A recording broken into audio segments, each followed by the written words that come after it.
Bismillahirrahmanirrahim. Innal hamdalillah nahmaduhu wa nasta'inuhu wa nastaghfiruh wa na'udzu billahi min shururi anfusina wa min sayyiati a'malina. May yahdihillahu fala mudilla lahu wa may yudlil fala hadiya lahu. Asyhadu an la ilaha illallah wahdahu la syarika lahu wa asyhadu anna Muhammadan abduhu wa rasuluh. Allahumma salli wa sallim ala nabiyyina Muhammad wa ala alihi wa sahbihi wa man ittaba hudahu ila yaumiddin, amma ba'd. Ikhwan fillah, saudaraku kaum muslimin yang semoga dimuliakan oleh Allah. Alhamdulillah, puji dan syukur kita panjatkan kepada Allah Subhanahu wa taala atas segala nikmat yang telah Allah Subhanahu wa taala anugerahkan kepada kita semua, sehingga di kesempatan sore hari ini kembali Allah pertemukan kita dalam kajian membahas kitab Ta'dzimul Ilm yang ditulis oleh Fadilatul Syekh Shalih Al-Utsaimin hafizahullahu taala. Ma'asyiral ikhwah hafizakumullah. Pada pertemuan yang terakhir kita telah ambil poin yang ke-16 dan poin yang ke-17 yang berkenaan dengan adab menuntut ilmu. Di antaranya pada poin yang ke-16 telah kita sebutkan bahwa termasuk bentuk pengagungan terhadap ilmu adalah taukir majalisil ilm wa ijlalu awiyatih, yaitu memuliakan majelis ilmu serta wadah-wadahnya, yakni kitab-kitab ilmu. Kemudian di poin yang ke-17 telah kita bahas pula bahwa di antara bentuk pengagungan terhadap ilmu adalah al-zabbu anil ilmi wa dzawdu an hiyadhihi, yaitu membela dan menjaga kehormatan ilmu, ya. Telah kita sebutkan bentuk-bentuknya, di antaranya membantah orang-orang yang menyimpang dari ilmu, demikian juga memboikot para ahlul bidah, dan juga menegur para penuntut ilmu apabila memang dirasa perlu untuk memberikan teguran kepadanya. Baik, sekarang kita akan masuk ke poin yang ke-18. Qala hafizahullahu ta'ala, ya, al-maqidus thamin ashar at-tahaffuzu fi mas'alatil alim. Menjaga etika atau menjaga adab ketika bertanya kepada seorang alim. Ya. Nah, ini juga termasuk adab dari penuntut ilmu, yakni ketika dia ingin mengajukan soal, ingin menanyakan sesuatu kepada seorang alim, ya, jangan kemudian dia serampangan dalam mengajukan soalnya, tapi ada etika-etikanya. Kita dapati banyak di antara para penuntut ilmu yang kurang memahami etika ini, sehingga terkadang mereka melontarkan pertanyaan yang bisa menimbulkan fitnah atau pertanyaan yang tidak penting, ya. Maka di sana ada etika-etika yang hendaknya dipahami oleh seorang penuntut ilmu. Ya, ilmu inilah suatu hal yang agung, sehingga ketika kita untuk menggalinya lebih dalam lewat pertanyaan kita, ada etika-etika yang hendaknya diperhatikan. Ya. Qala hafizahullahu taala, dijelaskan oleh beliau hafizahullahu taala, firaran min masail syagh. Hendaknya dia menjauhi dari bertanya tentang perkara-perkara yang menimbulkan kekisruhan. Ya, masail asy-syagh, yakni permasalahan yang menimbulkan kekacauan, ya, yang mengundang polemik. Qala wa hifdzan li hibatil alim. Dan juga dia menjaga etika yang bertanya ini untuk menjaga kewibawaan seorang ulama. Jadi tujuan dia menjaga etika bertanya, yang pertama jangan sampai menimbulkan kekisruhan, dan juga menjaga kewibawaan seorang syekh. Kenapa? Kenapa kita harus menjaga? Fa'inna minas soal ma yuradu bihi at-tashghib wa iqadul fitnah wa isya'ati su. Karena di antara pertanyaan yang dilontarkan terkadang ada yang menginginkan tashghib, ya, menimbulkan kekisruhan. Wa iqadul fitnah, demikian juga membangkitkan fitnah, ya, menimbulkan fitnah. Wa isya'ati su, dan menyebarkan keburukan. Ya, dan menyebarkan keburukan. Ya, jadi tidak semua pertanyaan itu bagus, ya. Memang obat dari ketidaktahuan adalah bertanya, tapi tidak semua pertanyaan itu bagus. Terkadang ada di antara pertanyaan-pertanyaan yang dilontarkan kepada seorang alim, ya, justru menimbulkan kekisruhan, menimbulkan fitnah di tengah-tengah manusia. Baik. Qala wa man anasa minhu ulama hadhil masail laqiya minhum ma la yu'jibhu. Maka para ulama yang mendengar diajukannya pertanyaan ini, maka dia tidak akan menyukai orang yang bertanya. Ya. Yang muridnya menjadi tidak disukai. Kenapa? Karena kurang menjaga etika dalam bertanya, maka dia tidak suka lagi dengan muridnya. Kama marra ma'aka fi zajril muta'alim, sebagaimana yang telah kita jelaskan dalam permasalahan menegur seorang penuntut ilmu. Pada pertemuan yang kemarin telah kita bahas. Ya, termasuk adab dalam menuntut ilmu, seorang guru itu dia berhak untuk menegur muridnya kalau muridnya itu tidak bijak dalam bertanya. Ya, tidak santun dalam bertanya. Boleh bagi seorang guru untuk kemudian bahkan sampai mengusir sang murid dari majelisnya. Ya, ini sudah kita bahas pada pertemuan yang lalu. Oleh karena itu, fala budda min at-tahaffudhi fi mas'alatil alim. Oleh karena itu, ya, haruslah dijaga etika ketika bertanya kepada seorang alim. Wala yuflihu fi tahaffudhihi fiha illa man a'mala arba'ata usul. Dan tidak akan sukses, ya, dalam menjaga etika ini kecuali orang-orang yang mengamalkan 4 prinsip dalam bertanya. Nah, baru beliau ini akan memberikan perincian. Ya, orang yang tidak menjaga etika ketika bertanya, dia tidak akan mendapatkan kesuksesan. Dan dia tidak akan mendapatkan kesuksesan kalau dia tidak menjaga 4 prinsip dalam bertanya kepada seorang ulama. Baik, ya. Jadi di antara bentuk pengagungan terhadap ilmu, seorang penuntut ilmu hendaknya memperhatikan rambu-rambu atau etika-etika ketika melontarkan pertanyaan kepada sang guru. Ya, Masya Allah, ya, kitab ini bagus sekali, ya, Syekh memperinci apa sih etika yang tepat ketika kita ingin bertanya kepada guru yang harus kita perhatikan. Baik, kita akan bahas sekarang. Awaluha, yang pertama, etika yang pertama atau rambu-rambu yang pertama ketika ingin bertanya, al-fikru fi su'alihi limada yas'al. Hendaknya seorang penuntut ilmu, dia berpikir terlebih dahulu. Kenapa saya lontarkan pertanyaan ini? Apa tujuannya? Apa niat dia melontarkan pertanyaan tersebut? Ya. Fayakunu qasduhu minas su'ali at-tafaqquhu wa ta'allum. Maka hendaknya yang menjadi niatnya, yang menjadi tujuannya dalam bertanya adalah untuk tafaqquh dan ta'allum, untuk mencari ilmu, ya, untuk memperdalam ilmu. Ya. Ini niatnya dia bertanya, ada satu perkara yang belum jelas baginya. Oleh karena itu dia bertanya kepada sang guru untuk memperjelasnya. Ada satu hal yang belum dia pahami, sehingga dia bertanya kepada sang guru agar dia lebih paham. Ya, ini yang hendaknya ada pada niat seorang penuntut ilmu ketika dia bertanya. Bukan kemudian untuk berolok-olok atau untuk menentang, ya, kebenaran. Ya, kata beliau, la ta'annutu wa tahakkum. Bukan untuk menentang kebenaran atau sekedar berolok-olok. Ya.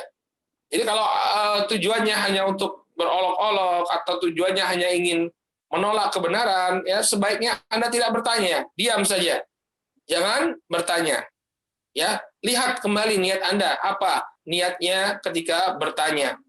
Jangan sampai kemudian dengan niat yang buruk ini kemudian Anda bertanya kepada sang guru, maka akan muncul akibat yang buruk pula.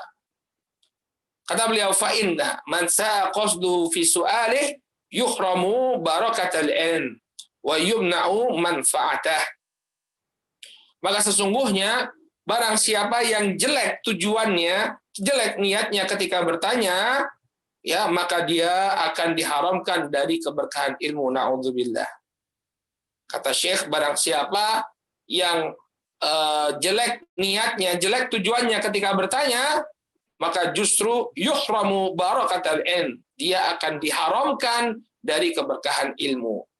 Wa yumna'u manfaatah, dan akan tercegah dari mendapatkan manfaat. Terhalangi dia dari mendapatkan manfaat ya dari ilmu tersebut. Jadi saudaraku kaum muslimin yang dimuliakan oleh Allah, para penuntut ilmu yang semoga dimuliakan oleh Allah, ya pertama lihat kembali niat kita. Ya, apa niat kita ketika bertanya? Ya, kalau niatnya memang ingin memperdalam atau memahami suatu permasalahan dengan lebih gamblang, maka silakan Anda bertanya.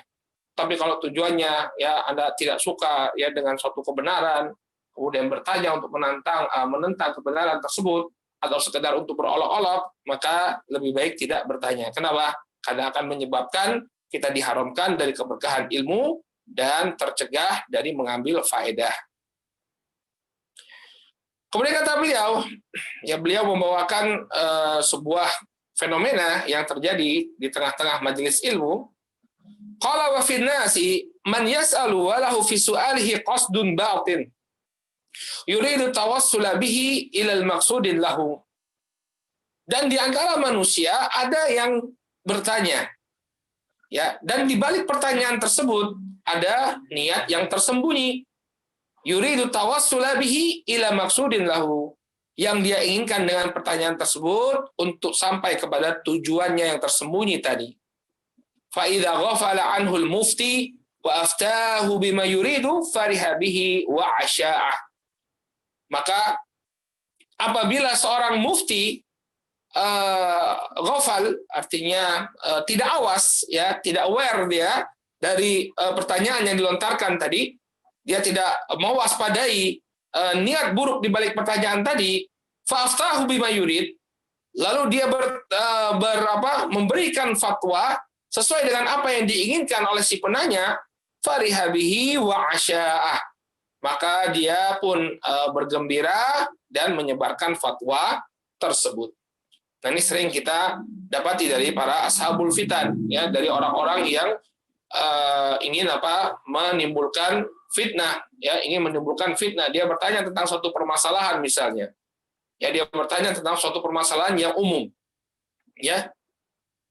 Kemudian maka Syekh menjawab sesuai dengan pertanyaan tadi. Lalu dia pun mengambil fatwa ini, lalu dia tujukan kepada person-person tertentu.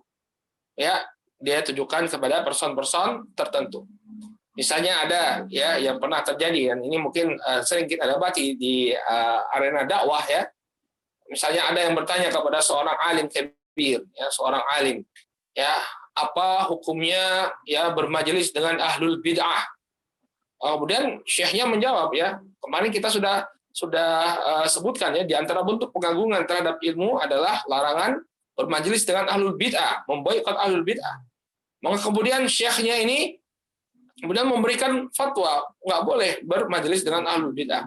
Lalu dia ambil fatwa ini, lalu dia tujukan kepada person-person tertentu yang mungkin ada tertangkap kamera sedang berdua, berjalan bersama orang yang dituduh sebagai ahlul bid'ah dan sebagainya, untuk kemudian menjatuhkan orang tersebut. Nah, ini sering terjadi di ranah dakwah. Ya, seorang syekh, tentu seorang ulama, dia menjawab sesuai dengan soal yang dilontarkan. Ya, kemudian diberikan judul, misalnya disebarkan dengan video, ya, disebarkan dengan video bahwa si fulan telah ditahdzir oleh syekh ini. Kenapa? Karena dia duduk dengan ahlul bid'ah. Padahal syekh bicara tentang hal yang umum saja. Ya, misalnya ada juga disebarkan misalnya, Syekh, bagaimana pendapatmu tentang orang yang mengatakan demikian dan demikian, kemudian disalahkan oleh Syekh, ya, lalu dia ambil fatwa Syekh ini untuk menjatuhkan orang yang dia tuju, yang dia targetkan. Ya, padahal kalau Syekh ditanya, Syekh bagaimana kalau si fulan, ya Syekh fulan yang mengatakan demikian dan demikian, mungkin Syekh akan beda jawabannya. Syekh mengatakan, oh si fulan ini Ahlus Sunnah, si fulan ini Salafi.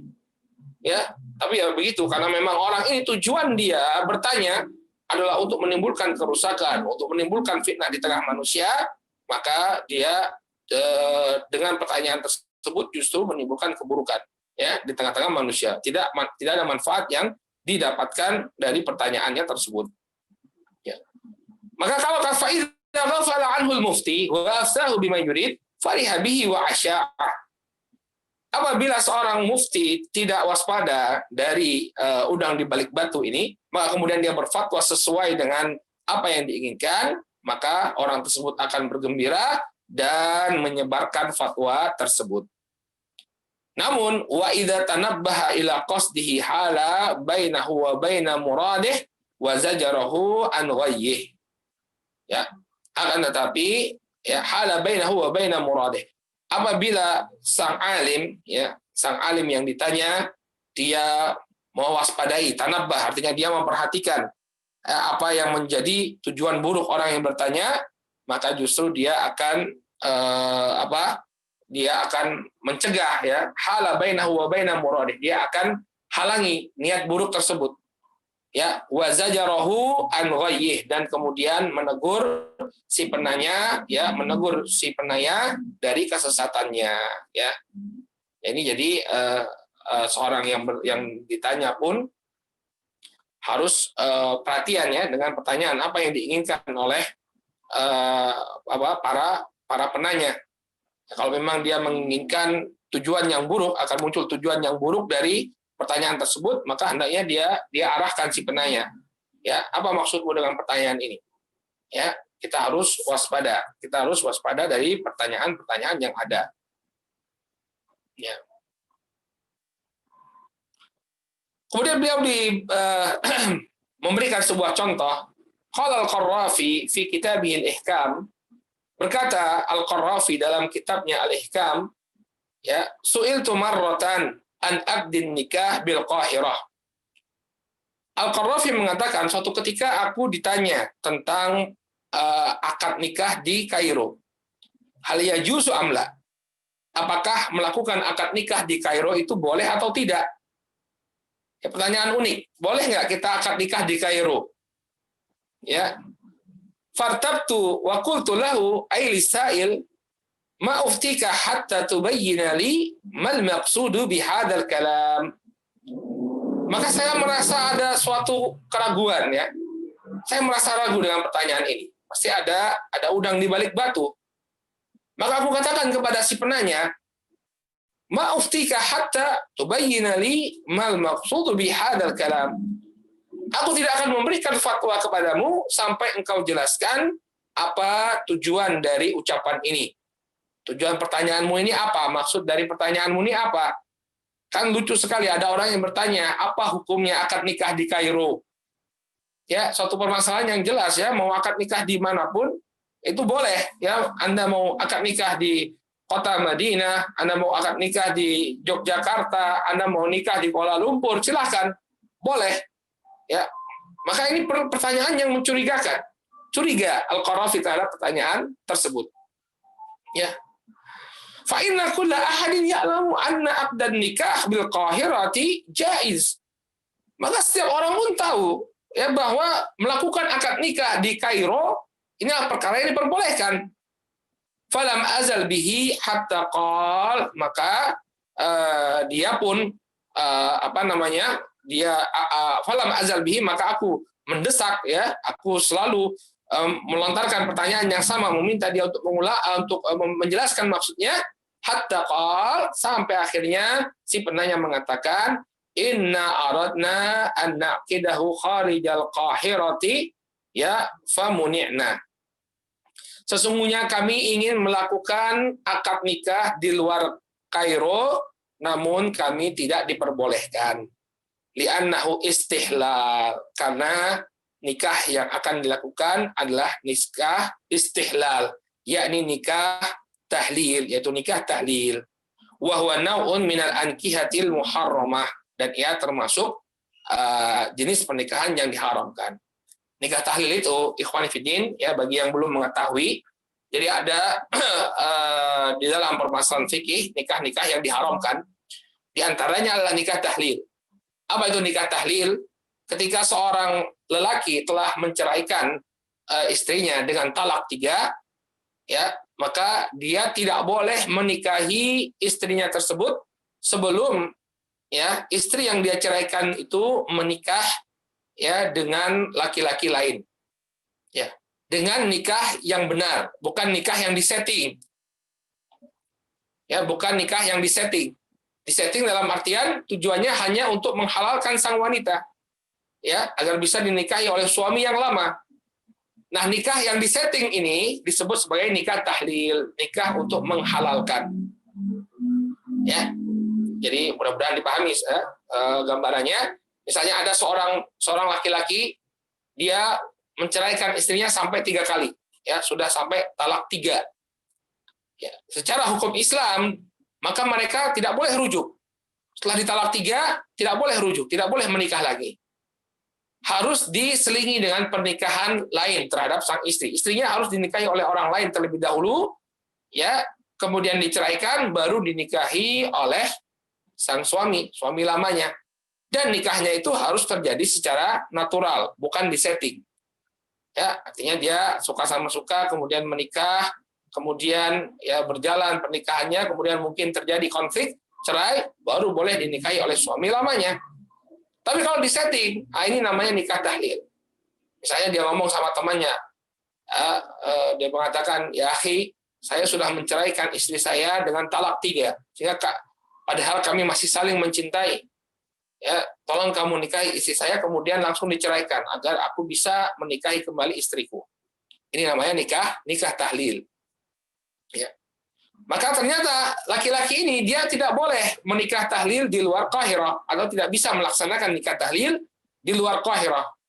Maka kemudian dia bertanya, boleh nggak menikah di Kairo? Ya, bolehkah mengadakan akad nikah di Kairo? Ya. Faji'na lil Qahirah faqultu lahu, ya, faji'na lil Qahirah, oleh karena itulah kami menikah atau melakukan akad nikahnya di Kairo. Ya, kalau kau katakan boleh, ya sudah, kita nikahkan. Nah, itu ada fatwa dari Syekh Fulan, nikahnya boleh. Lihat, ada udang di balik batu, ya. Ternyata yang dia inginkan bukan hanya nikah biasa, tapi nikah untuk menghalalkan, ya. Faqultu lahu la yajuzu la bil qahirati wala bi ghairiha. Maka aku tegaskan kepadanya, tidak boleh melakukan pernikahan baik di Kairo atau di luar Kairo. Kalau nikahnya demikian, ya, kalau nikahnya nikah tahlil, baik itu dilakukan di Kairo ataupun di luar Kairo, yang demikian tidak boleh. Ya, sehingga apa? Seorang alim pun harus jeli ketika dilontarkan kepada suatu pertanyaan, dia hendaknya jeli melihat apa yang diinginkan oleh si penanya. Ya. Qala, kemudian kata beliau, wa waqa'a mithlu hadza li Abil Abbas. Contoh lainnya, ya. Contoh lain yang seorang alim ya ditanya dengan pertanyaan yang bermaksud buruk. Qala wa waqa'a mithlu hadza li Abil Abbas Ibnu Taimiyah al-Hafid fi fatwan tata'allaqu bi ahli zimmah. Dan hal yang demikian juga terjadi ya pada Abul Abbas Ibnu Taimiyah Al-Hafid, ya.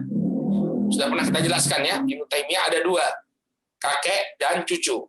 Ya, yang dikenal sebagai Syekhul Islam Ibnu Taimiyah itu adalah Al-Hafid, ya, ini cucu. Ibnu Taimiyah yang cucu, ya. Dan terjadi pula pada sosok Syekhul Islam Ibnu Taimiyah rahimahullahu taala dalam sebuah fatwa yang berkaitan dengan ahlu zimmah. Ya, ahlu zimmah yaitu orang-orang kafir, ya, yang berada di dalam perlindungan kaum muslimin, di mana mereka dilindungi oleh kaum muslimin dengan kompensasi membayarkan jizyah, membayarkan pajak jizyah kepada pemerintahan kaum muslimin. Baik, jadi Syekhul Islam Ibnu Taimiyah pernah ditanya tentang ahlu zimmah. Zakaruha tilmidhuhu Al-Bar Ibnu Qayyim fi kitabih I'lamil Muwaqqi'in. Ya, kisahnya ini disebutkan oleh murid beliau yang saleh yaitu Ibnu Qayyim dalam kitabnya I'lamul Muwaqqi'in. Ruddat alaihi ghairu marratin fi wajhi ghairil wajhi as-sabiq, ya, as-sabiq laha. Al-Imam atau Syekhul Islam Ibnu Taimiyah rahimahullahu taala ya menjawab pertanyaan-pertanyaan yang disampaikan kepada beliau ya dengan jawaban yang berbeda-beda. Fakana yaqul la yajuz, terkadang beliau menjawab tidak boleh. Hatta qala fi akhir marrah hiya al-mas'alatul muayyanah wa in kharajat fi iddatil qawalib. Ya, permasalahan yang ditanyakan ini adalah permasalahan yang unik. Pertanyaannya sama. Ya, pertanyaannya sama. Ya, hanya ditanyakan. Nah, kalau kita baca, coba kita baca lagi ya. Ruddat alaihi ghairu marratin fi wajhin ghairul wajhi as-sabiq laha. Ada pertanyaan yang sama akan tetapi dilontarkan atau diajukan dengan bentuk yang berbeda-beda. Maka beliau tetap dengan satu jawaban. Walaupun bentuk pertanyaannya berbeda-beda, beliau tetap mengatakan la yajuz, tidak boleh. Hatta qala fi akhir marrah hiya al-mas'alatul muayyanah wa in kharajat fi iddati qawalib. Maka ini pertanyaan yang sesungguhnya adalah pertanyaan yang sama walaupun keluar dari bentuk yang berbeda, dari bentuk yang berbeda-beda. Ya, walaupun ditanyakan dalam bentuk yang berbeda-beda. Baik. Sehingga apa? Seseorang hendaknya perlu mengetahui meneliti terlebih dahulu ya. Artinya dia lihat terlebih dahulu apa yang ada di balik pertanyaan tadi. Kalau yang diinginkan adalah keburukan, maka dia berhati-hati menjawabnya. Ya. Nah, ini Syekhul Islam Ibnu Taimiyah, mungkin ada sebagian orang yang menginginkan keburukan dari pertanyaan yang dilontarkan. Ya, kemudian ketika dia lontarkan jawaban ini, Syekhul Islam memberikan jawaban tidak boleh. Nah, dia berusaha bagaimana agar Syekhul Islam Ibnu Taimiyah rahimahullah memberikan jawaban boleh, dia ubah pertanyaannya. Tapi karena kecerdasan Syekhul Islam Ibnu Taimiyah rahimahullah, kecermatan beliau tetap menjawab dengan jawaban yang sama, tidak boleh. Ya, masalah yang sama walaupun dilontarkan atau diajukan dengan bentuk yang berbeda-beda kata Syekhul Islam. Baik. Ini etika yang pertama. Ya, ini hendaknya seseorang berpikir ketika dia bertanya apa yang menjadi niatnya. Apa yang menjadi niatnya ketika bertanya. Baik. Kemudian yang kedua, etika yang kedua. Qala amal aslu tsani fattafattunu ila ma yas'alu anhu. Hendaknya dia berpikir cermat tentang apa yang dia tanyakan. Kalau yang pertama tadi itu adalah tentang niatnya, dia luruskan niatnya ketika bertanya. Maka yang kedua tentang materi pertanyaannya, hendaknya dia pikirkan secara betul. Dia pikirkan secara cermat apa yang dia tanyakan. Ya. Apa maksudnya? Fala tas'al amala naf'a fi. Maka janganlah dia bertanya tentang perkara yang tidak ada manfaatnya. Imma bin nadhari ila halika atau bin nadhari ila mas'alati nafsiha. Baik itu dikembalikan lagi kepada kita apa manfaatnya bagi kita atau dikembalikan pada pertanyaannya. Ini pertanyaan benar-benar ada manfaatnya atau tidak. Ya. Jadi kalau bertanya itu bertanya terhadap satu permasalahan yang bermanfaat bagi kita. Ada manfaatnya bagi kita enggak? Ya. Atau ada nggak manfaatnya bagi orang lain? Ya. Karena memang terkadang ada pertanyaan yang sudah kita ketahui jawabannya, tapi kita lontarkan pertanyaan tersebut karena memang jawaban atas pertanyaan ini dibutuhkan oleh orang lain. Makanya seorang berpikir terlebih dahulu. Dia berpikir terlebih dahulu tentang apa yang hendak dia tanyakan. Ya. Kemudian beliau berikan contoh. Sa'ala rajulun Ahmad bin Hanbal, ya, an Ya'juj wa Ma'juj. Ya. Seseorang bertanya kepada Imam Ahmad bin Hanbal tentang Ya'juj dan Ma'juj. Muslimunahum, apakah Ya'juj dan Ma'juj ini adalah kaum muslimin? Faqala lahu, maka apa jawaban Al-Imam Ahmad, Ya, apa jawaban Al-Imam Ahmad? Faqala lahu ahakamtal ilma hatta tas'al anda, ya. Ahakamtal ilma hatta tas'al anda, apakah ilmumu telah mapan sehingga engkau bertanya tentang permasalahan ini? Ya. Jadi nggak ada manfaatnya. Kalau dia muslim kenapa? Kalau dia kafir bagaimana juga ya? Mau kamu kafirkan ya? Mau dikafirkan. Kalau dia muslim mau apa? Ya, kalau mereka adalah kaum muslimin, ya, apa faedahnya? Ya, seperti pertanyaan sebagian salaf ya, ada yang ditanya siapa, kan namanya iblis itu dia berketurunan, beranak keturunan, siapa istrinya iblis? Maka sebagian salaf menjawab ya, saya nggak hadir walimahnya katanya. Ya, ya, katanya iblis itu berketurunan ya, anak keturunan iblis. Siapa istrinya iblis ya? Maka dijawab oleh sang alim ya, anak nggak hadir walimahnya iblis. Ya, yang jawab ya apa pertanyaan yang demikian tidak perlu dijawab ya. Qala wa mithluhu as-su'alu amma lam yaqa. Dan di antara pertanyaan yang tidak difikirkan terlebih dahulu ini adalah pertanyaan tentang suatu perkara yang tidak terjadi atau yang belum terjadi. Aw ma la yuhadditsu bihi kullu ahad. Atau ya pertanyaan yang la yuhadditsu bihi kullu ahad. Yang tidak terjadi pada siapapun, ya, perkara yang tidak pernah terjadi pada siapapun. Wa innama yukhassu bihi qaumun duna qaum. Ini pertanyaan yang khusus terjadi pada sebagian kaum. Ya, artinya tidak melibatkan dirinya, ya, perkara tersebut tidak melibatkan dirinya sehingga tidak perlu dia tanyakan. Baik, ya. Ini adalah di antara adab bertanya. Misalnya apa ya? Misalnya bertanya tentang keadaan saudara-saudaranya di Amerika misalnya. Apa hukumnya? Misalnya dia tinggal di Jogja, ya, nggak terlibat pemilihan presiden misalnya. Misalnya di Amerika sedang terjadi pilpres, yang satu menunjukkan kebencian kepada Islam, yang satu agak simpati kepada Islam misalnya. Ya, kemudian dia bertanya kepada Syekh, ya Syekh, bagaimana hukum di Amerika ya? Nah, kamu tinggalnya di mana? Saya tinggalnya di Sleman. Wah, gak relevan pertanyaanmu, ya. Kalau yang bertanya itu adalah orang-orang Amerika, ya, maka kita akan jawab. Tapi kalau yang bertanya orang yang tinggalnya di Sleman, apa manfaatnya? Ini juga termasuk pertanyaan yang tidak bermanfaat.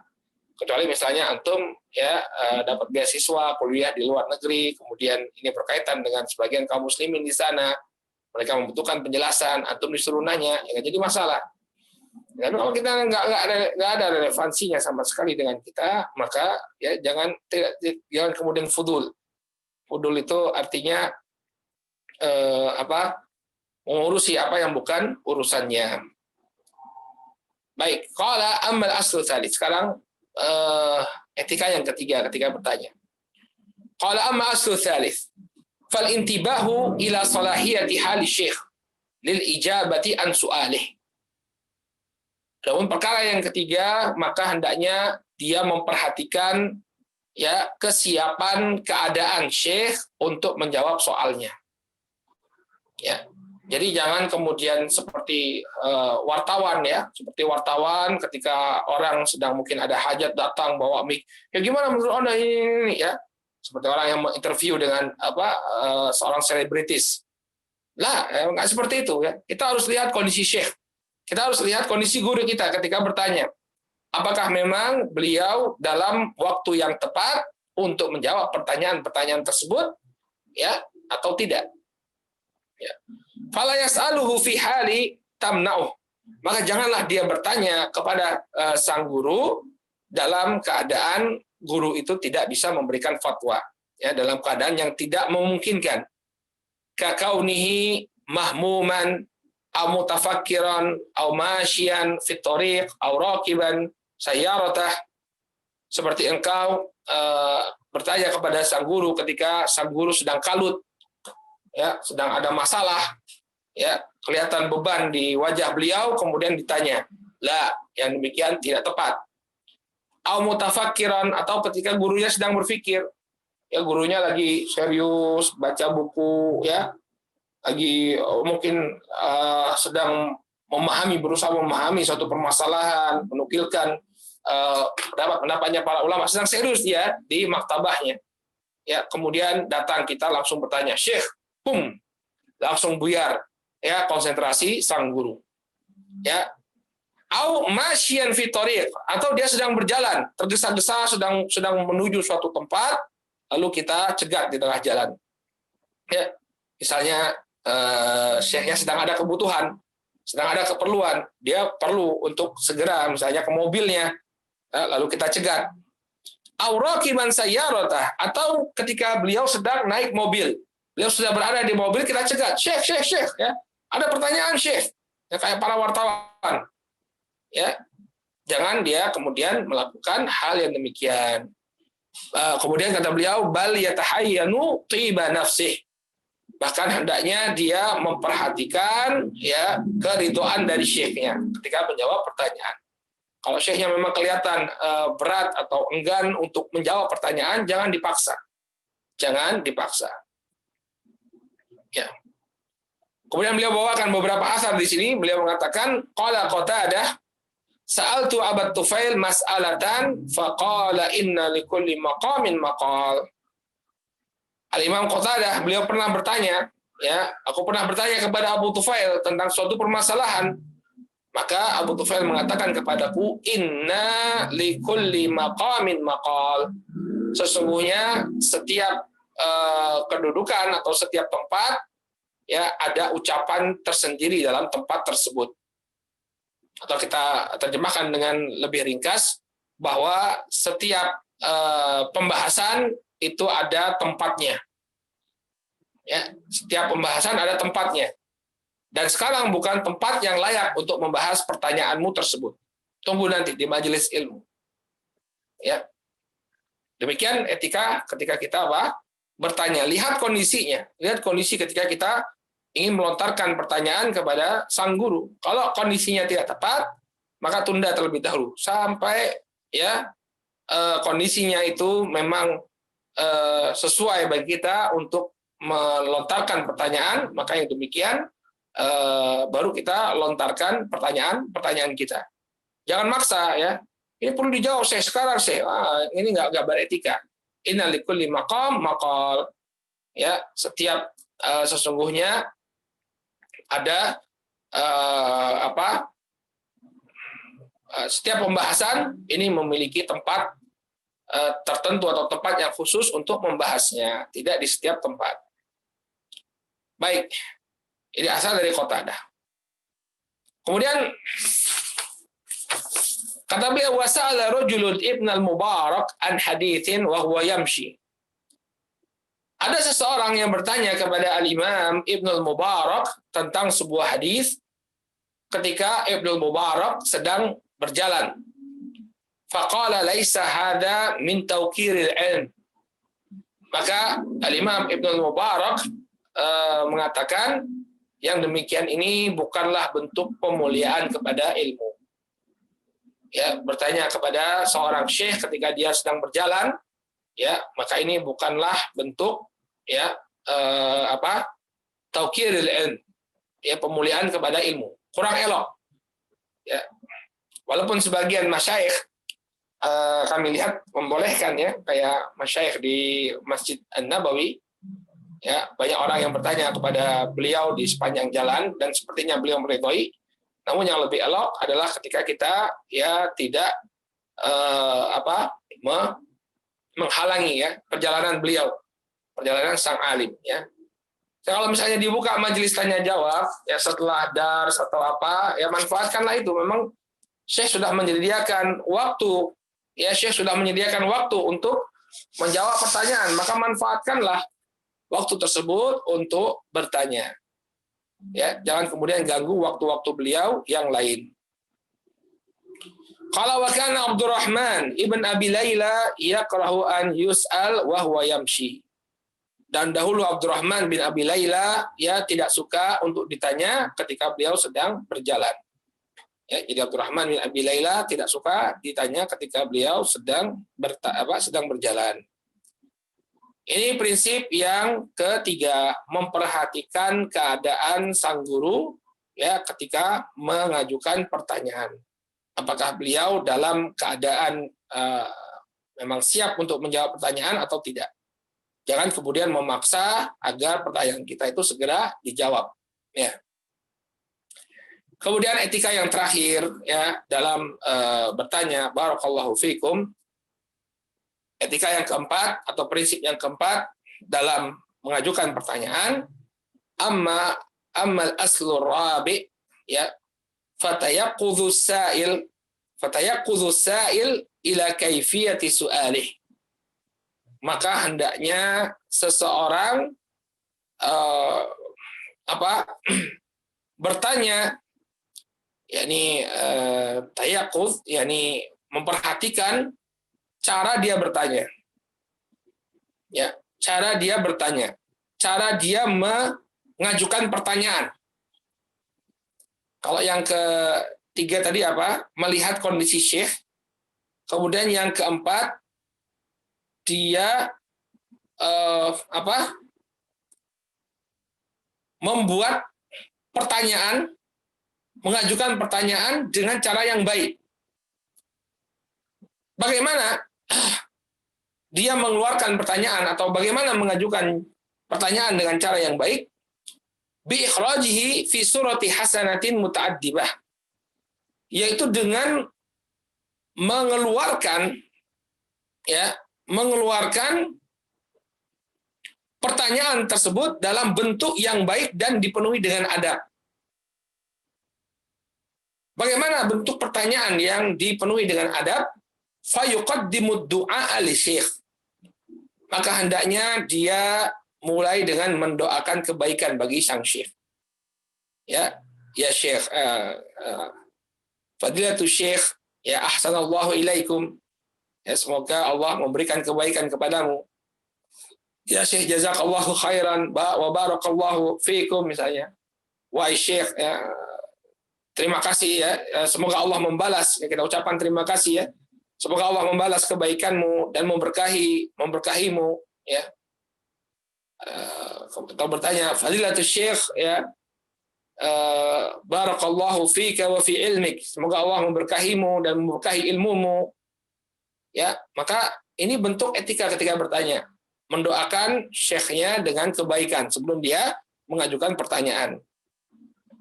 Makanya sering kita di majelis-majelisnya para ulama ya kita dapati ya pertanyaan itu dilontarkan sebelum ke inti pertanyaan ada doa-doa terlebih dahulu kepada syekhnya.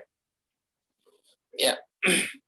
Qala wa yubajjilahu fi khitabih. Kemudian hendaknya dia ketika dia menggunakan gaya berbicara yang baik.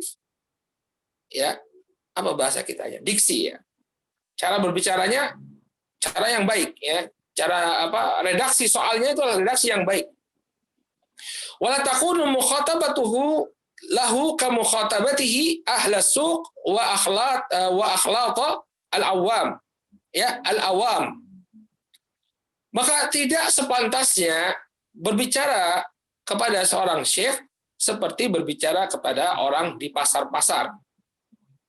Ya, dan juga seperti orang berbicara kepada orang awam. Syekh ini orang yang memiliki ilmu.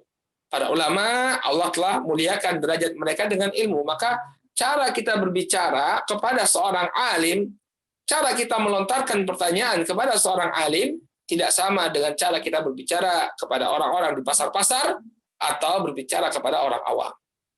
Ya, berbicara kepada orang awam. Ya, ini adalah etika ketika bertanya. Ya, jadi redaksinya harus redaksi yang baik. Ya, dan satu hal yang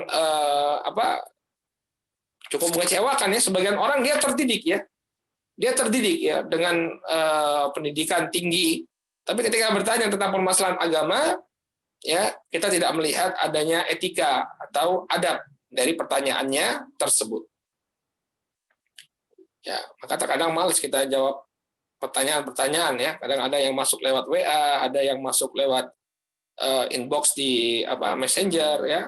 Kadang-kadang nggak kita jawab, kita biarkan gitu aja. Karena tidak beretika ketika bertanya. Ya, tidak beretika ketika bertanya. Makanya kita itu penting belajar adab. Bisa jadi permasalahan kita itu tidak terjawab karena pertanyaan kita yang tidak memiliki adab. Ya, karena pertanyaan kita yang tidak memiliki adab. Qala Ja'far bin Abi Utsman, berkata Ja'far bin Abi Utsman, ya, kata beliau, kunna inda Yahya ibn Ma'in. Dahulu kami di hadapan Yahya ibn Ma'in. Ya, kami pernah bersama Yahya bin Ma'in, Al-Imam Yahya bin Ma'in. Ya, Yahya bin Ma'in salah seorang guru Al-Imam Ahmad. Faja'u rajulun musta'jilun.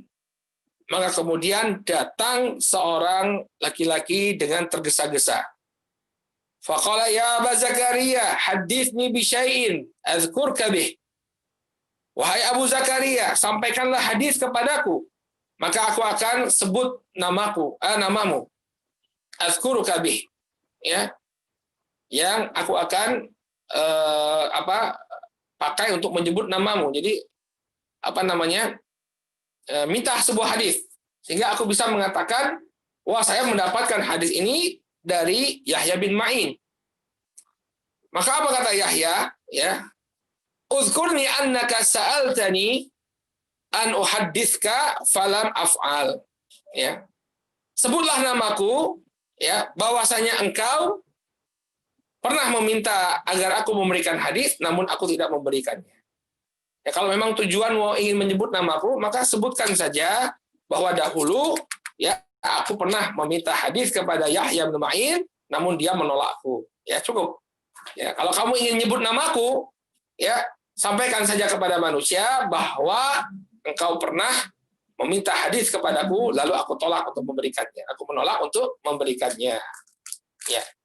Jadi ini adalah bentuk pelajaran, ya, termasuk bentuk pelajaran kepada orang-orang yang kurang adab. Makanya antum lihat lagi, kalau misalnya ada pertanyaan tapi tak kunjung dijawab, ya bisa jadi ada etika-etika yang tidak terpenuhi, ya, dalam pertanyaan tersebut. Ya. Dan kalau misalnya kita sudah sudah sesuai dengan adab-adab dan etika-etika yang rambu-rambu yang diberikan, ya, dalam adab penuntut ilmu ketika bertanya, namun kemudian pertanyaan kita tidak kunjung dijawab, ya, maka hendaknya kita berhusnudzon kepada yang ditanya, karena mungkin pertanyaan antum membutuhkan penjelasan yang panjang, sehingga tidak cukup hanya lewat media sosial misalnya atau lewat messenger, harus dibicarakan empat mata, ya, sehingga seorang penuntut ilmu mau tidak mau ya memang seperti itu adab dia ketika bertanya. Kemudian kata beliau di sini, beliau kita bawakan ucapan beliau tentang fenomena yang terjadi di belakangan hari ini, ya, tentang pertanyaan-pertanyaan yang dilontarkan kepada para ulama atau diajukan kepada para ulama. Ya, dan beliau seorang syekh, ya, jadi paham betul apa yang sedang terjadi, ya, di tengah-tengah para penuntut ilmu. Banyak di antara mereka yang tidak memiliki adab ketika bertanya. Qala wa idza ta'ammalta as-su'alat al-waridah ala ahli al-ilm al-yawm ra'aita fi kathirin minha salb at-tahaffudhi wa safsaf al-adab. Ya. Apabila Anda memperhatikan, ya, pertanyaan-pertanyaan yang diajukan kepada para ulama, ya, di hari ini, ya, di masa sekarang ini, maka Anda akan melihat banyak sekali di antara mereka yang melanggar etika dalam bertanya, ya, yang melanggar etika ketika bertanya, bahkan dipenuhi dengan kekurangan adab. Fatara man yas'alu mutahakkiman, maka Anda bisa melihat sebagian orang bertanya dengan tujuan untuk berolok-olok, au yas'alu muhtakiran, atau bertanya untuk merendahkan atau meremehkan. Dia bertanya untuk merendahkan. Au yas'aluna amma lam yaqa, bertanya tentang sesuatu yang tidak terjadi. Au ma waqa'a wa la yanfa, atau bertanya tentang sesuatu yang memang terjadi tapi tidak ada manfaatnya, tidak ada faedahnya. La yatakhayyaruna waqtal iradil munasib. Demikian juga banyak di antara mereka yang tidak ya memperhatikan waktu bertanya yang tepat, tidak memilih ya waktu bertanya yang tepat. Wala yatalaffazuna fi ardil matalib. Demikian juga mereka ya la yatalattafun, artinya tidak ya melontarkan pertanyaan dengan talatuf, ya, dengan perlahan atau dengan penuh adab, ya, tidak melontarkan pertanyaan dengan penuh adab, ya, dengan penuh talatuf ini artinya apa ya? Tidak tergesa-gesa, ya, tidak gerusa-gerusu, ya. Dia justru melontarkan pertanyaan dengan tergesa-gesa. Fasu'alatuhum mafatihul fitan. Maka pertanyaan-pertanyaan mereka ini justru menjadi kunci-kunci pembuka fitnah. Wa asbabul mihan, dan sebab-sebab fitnah. Wa wailul lahum mimma yasnaun. Maka celakalah mereka dengan apa yang mereka lakukan. Ya, celakalah mereka dengan apa yang mereka lakukan. Nah, ini fenomena yang terjadi ya menurut pandangan beliau, dan memang kita benarkan apa yang beliau sampaikan. Ya, banyak orang-orang yang tidak beretika ketika bertanya, sehingga pertanyaannya tersebut ya justru menimbulkan keburukan pada diri sang penanya. Wa ma ahwaj haula'i ila maqalati Zaid ibn Aslam. Ya, betapa orang-orang semacam ini yang mengajukan pertanyaan tanpa etika ini, mereka sangat memerlukan ya membutuhkan ucapan Zaid bin Aslam. Lamma sa'alahu rajulun an syai' fa khallata alaih. Ya, ketika ada seseorang yang bertanya kepada beliau, ada ucapannya Zaid bin Aslam, ketika ada seseorang yang bertanya kepada beliau tentang sesuatu, maka langsung dia menempel dengan Zaid tanpa ada etika, langsung masuk ke barisannya Zaid, ya, langsung menempel kepada Zaid. Maka apa kata Zaid? Ya, idhab fata'allam kaifa tas'al thumma ta'al fas'al. Ya, fasal. Beliau mengatakan, ya, Zaid mengatakan kepada orang tersebut, pergilah engkau belajar terlebih dahulu bagaimana etika untuk bertanya, kemudian baru kembali untuk bertanya. Ya, maka kepada orang-orang yang bertanya, ya, belajar etika dulu, belajar bagaimana etika untuk bertanya, ya, baru kemudian dia lontarkan pertanyaannya tersebut. Ya. Wa kam humul muhtajun al-yawma ila mithli maqalati Zaid ibn Aslam. Maka amat banyak sekali ya orang-orang yang sangat membutuhkan, ya, di masa sekarang ini, yang sangat membutuhkan ucapan semisal atau ucapan yang serupa dengan ucapannya Zaid bin Aslam. Ya. Jadi ada banyak orang yang ketika dia melontarkan pertanyaan, ya, justru dia kita katakan bahwa dia harus belajar adab terlebih dahulu, ada pertanyaan terlebih dahulu. Wallahu taala a'lam bishawab. Ya, ini adalah etika yang perlu kita perhatikan ketika bertanya. Ya, ada 4 prinsip dalam bertanya. Yang bertanya berpikir terlebih dahulu, kenapa dia bertanya? Ya, apa niatnya, apa tujuannya bertanya? Kemudian yang kedua, memikirkan apa pertanyaannya, apa manfaatnya. Kemudian memperhatikan, yang ketiga, memperhatikan keadaan sang guru ketika ditanya. Dan yang keempat, hendaknya dia ajukan pertanyaan tersebut dengan penuh adab. Ya, diajukan dengan penuh adab, dengan mendoakan gurunya dan memperbagus ucapannya dalam bertanya. Naktafi bihadzal qadar. Insyaallah pada pertemuan yang akan datang kita akan lanjutkan dengan adab yang ke-19 atau poin yang ke-19 dari pengagungan ilmu, ya, yaitu syaraful qalbi bil ilmi wa ghalabatu alaih. Kecintaan hati yang mendalam terhadap ilmu dan ketundukan dia kepada ilmu. Apa maksud dengan adab yang ke-19 ini? Insyaallah akan jadi pembahasan kita di pertemuan yang akan datang biidznillah taala. Naktafi bihadzal qadar. Subhanakallahumma wa bihamdika asyhadu an la ilaha illa anta astaghfiruka wa atubu ilaik. Billahi taufiq wal hidayah. Assalamualaikum warahmatullahi wabarakatuh.